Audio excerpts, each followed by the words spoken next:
দেখুন এটি একটি গোয়াল, এখানে গরু থাকে। তো আমরা এর ভিতরে যাব এবং দেখব এদের কি অবস্থা হয়।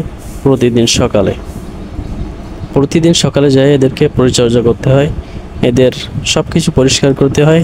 দেখুন দুটি গরু রয়েছে সুন্দর সুন্দর, কিন্তু কি অবস্থা, বিশ্রী হয়ে গিয়েছে, খাবারের ভিতরেও ময়লা করে ফেলেছে।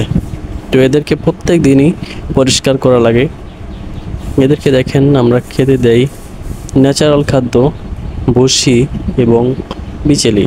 এটি দেখতে পাচ্ছেন বিচেলির ঘর, এখানে বিচেলি কাটা হয় এবং এগুলোই এদেরকে খেতে দেওয়া হয়। এবং অবসর টাইমে এদেরকে কিছু ফল খেতে দেওয়া হয়, এখানে অবসর টাইমে বাঁধা হয় এবং এই আমের পাতা এগুলো ওদেরকে খেতে দেওয়া হয়। তো এভাবেই পালন করি আমরা গরু। ভিডিওটি ভালো লাগলে অবশ্যই চ্যানেলটি সাবস্ক্রাইব করবেন পরবর্তী এমন ভিডিও দেখার জন্য। ধন্যবাদ।